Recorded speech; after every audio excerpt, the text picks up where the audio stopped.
Mm. And Meiji restoration is we can understandable, and Sino-Japan War and Russo-Japan War is we did success based upon the considerable history. But one thing I don't agree with is occupation of Chosen. But Japan did not have experience for colonization. So the first colonization, so Japanese government tried to copy from England, British. So I think same colonization method like India export to Chosen. It means and they fail to manage Chosen people. So they understand second colonization to Taiwan, they change the policy and success. This is very well I understand. But World War II or Asian Great War, I don't understand why they started to waging war. I don't understand, especially attacking Pearl Harbor. I don't understand. And there's a lot of people they try to make reasoning, but I don't understand. But again, now last week, Abe he did same wrongdoing. I was so amazing. How come Japanese people doing wrong decision, even if not single like despot or single authoritarian? This is democracies. Democracies, they don't do that kind of sort of stupid conclusion. Any other country never do that. Any other country, Korea, Right. China, or Westerners never do that. They never do that kind of stupid decision. But Japanese government they Because did. because other countries are democracies, right? And they have a democratic process which is slightly different from that in Japan. But Japan is also democratic country.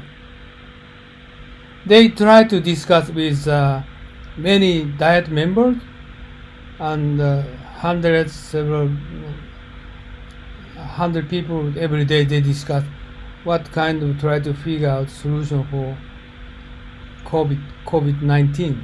What the best solution to do that every day.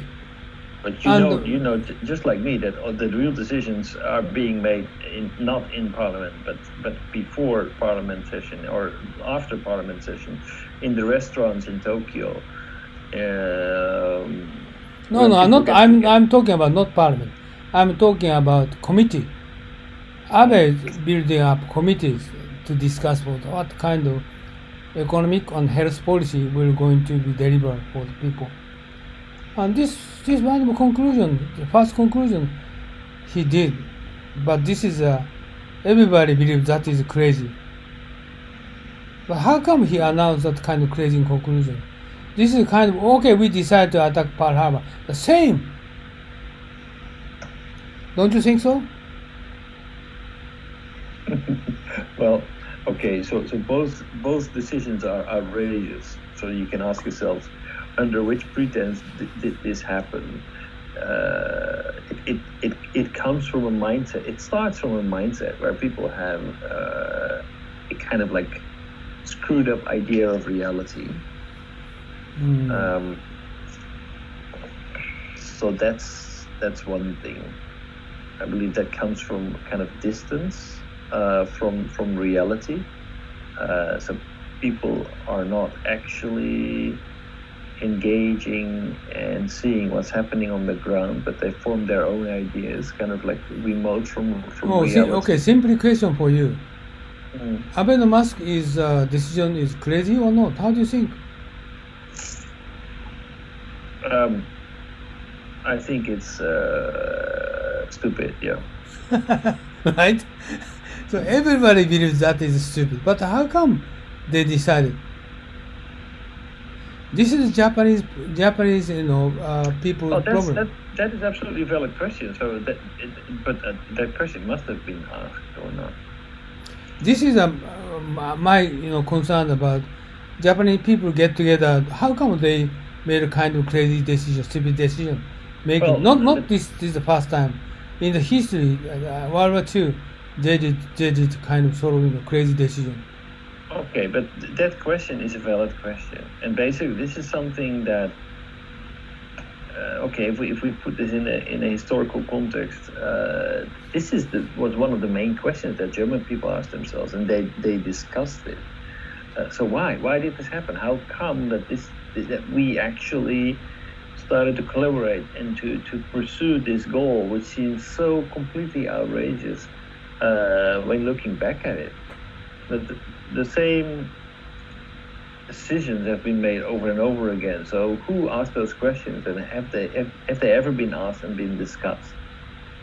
Or instead of actually asking and answering those questions, have we only been engaging in apologies?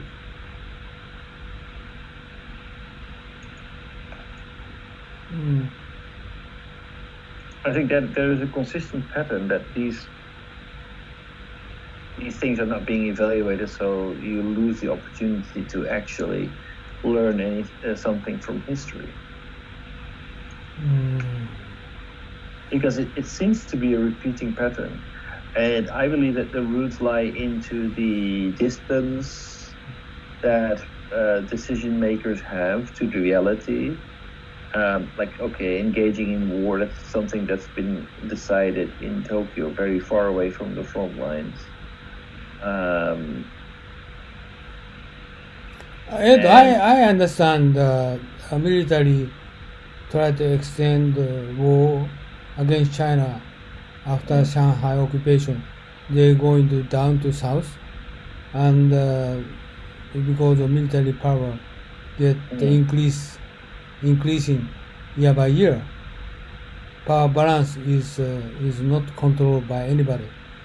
This is understandable. Manchuria's occupation the same, but I can't understand several military operation like Impal operation, like Pearl Harbor attack. I can't understand.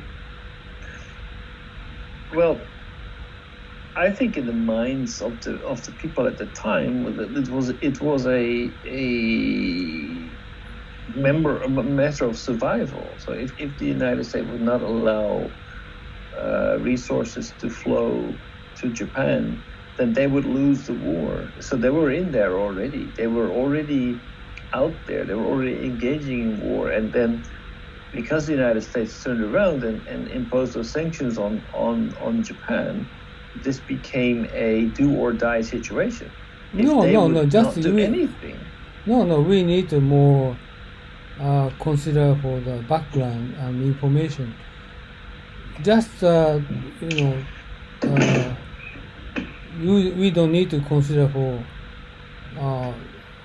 we Japanese country will dying kind of sort of thing. We just more seriously consider the strategic approach instead of waging war against America. They cannot But win. that was the narrative, right? That was the narrative. If Japanese going south, they don't need to wage war against America. American people, they don't want. But if they wouldn't control the sea lines, how would they get those resources back to Japan? That was impossible. They needed to maintain the logistics and keep control over the oceans, because it's not just getting to the resources, but you also need to get them out and actually use them. That means that you need to have control over the oceans. If you don't have it, this is Japanese people is one pitfall. They don't consider for how to avoid war against America and how to battle against British. It's sort of strategies they don't have. Means only occupying southern part of British, Dutch, and Australia instead of America.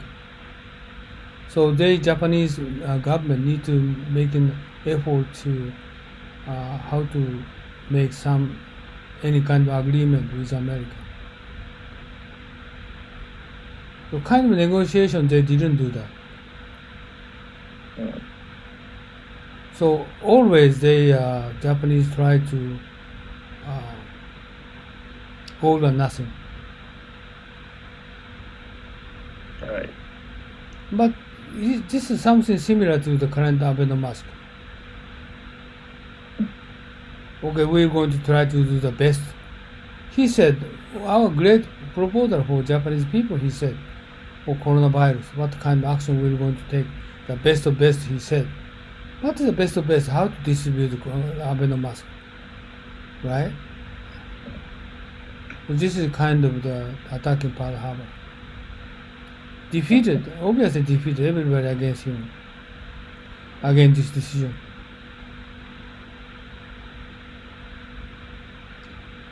And also, the following that, he announced several, support for the people. They're going to decide, deliver the money for the people. Maybe you don't know that. This is the content of this kind of his proposal was so damned crazy. And finally distribute, not all of those, very few people, he tried to deliver money for the people. And additionally, they're going to deliver 4 months later. 4 months later. April, May, June, July. Too late. Yeah, maybe for the next pandemic. Might be. But already small company is already disappeared, bankrupted.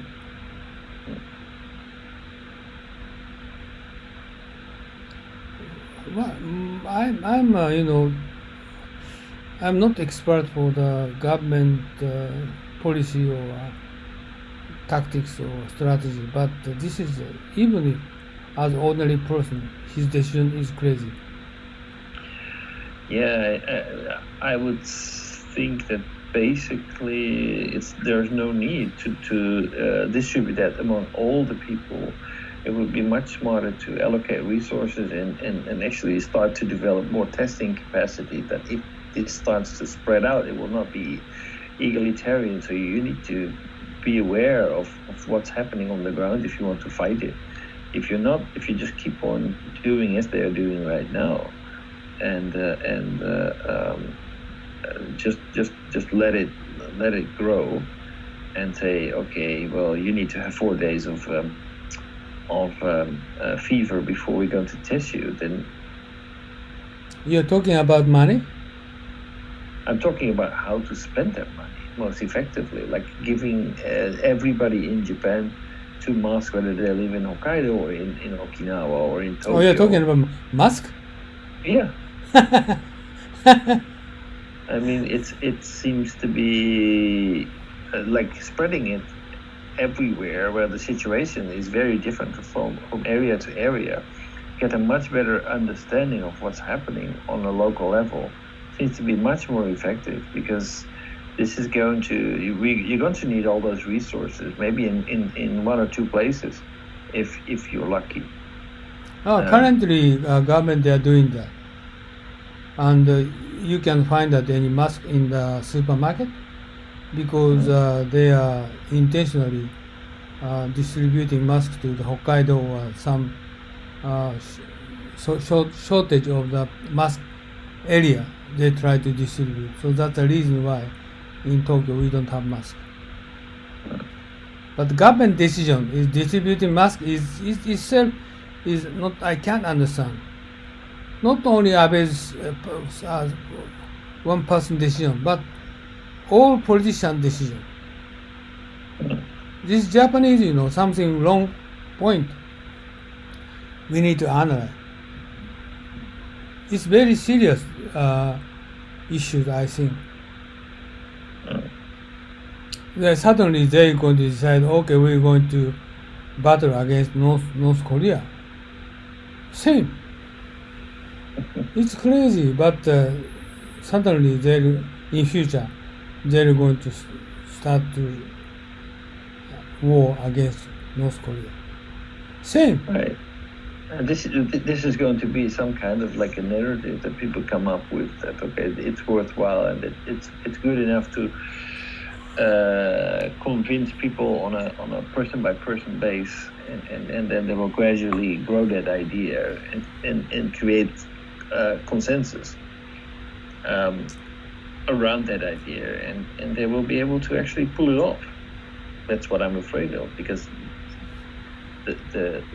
this kind of like backroom politics can create some very, very anti-democratic decision.